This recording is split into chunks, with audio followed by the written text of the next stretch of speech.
evil! Hello again, it's me, Helmost the Dreadfully Evil.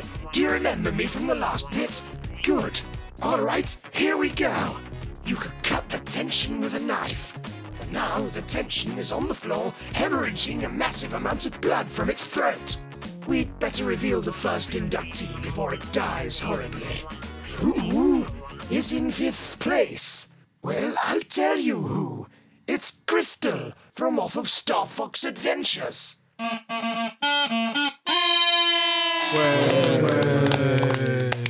Crystal. Well, I'm not even sure where to begin. To be perfectly honest, Crystal was a bit of a surprise this year. She had nowhere near the amount of votes needed for an induction, until the very last day of voting, when there was a surge of support that overtook both Donkey and Lanky Kong, who until that moment had been duking it out for 5th place. Why should this be a surprise? Because for the last 7 years or so, Crystal has been viewed as a joke. Masturbation material for the furries.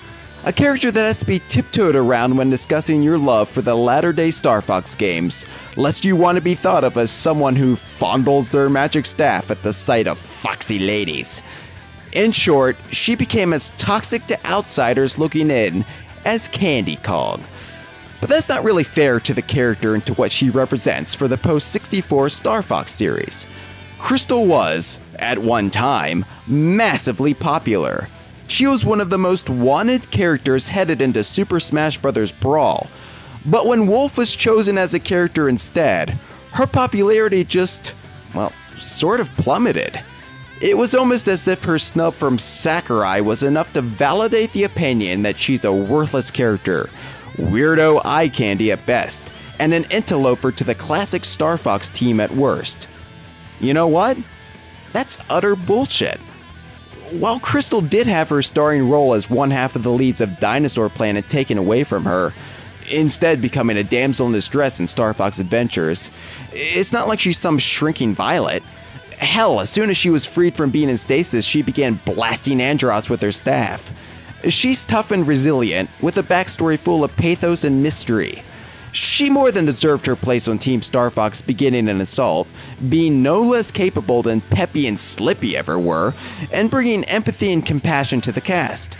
And you know, this is already a world with talking animals, so why are you holding that prejudice against Crystal, and not Fox, Falco, and the rest?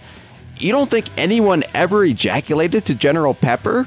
I mean, I just did that last night. I can't resist those jowls. Yes, Crystal is more or less just viewed through the prism of her relationship with Fox and Command, and her trophy in Super Smash Bros. 4 just exists to make a sex joke. But forget all of that. Crystal is awesome. Not only is she the last major character that Rare created for Nintendo, but she's also the harbinger for the continuity-minded, ever-evolving, and aging Star Fox series that Donkey Kong Universe fans loved and adored. For those of us who don't just want Star Fox 64 to be remade time and again, and couldn't give two shits if you do a barrel roll, Crystal deserves her place in the DK Vine Hall of Fame. We couldn't agree more with your votes, and we promise you that we'll never reboot this induction. Is there really no Donkey Kong induction again this year? Well, he should have thought about that before succumbing to his crippling gambling addiction. That's a clever reference to something, I've been told.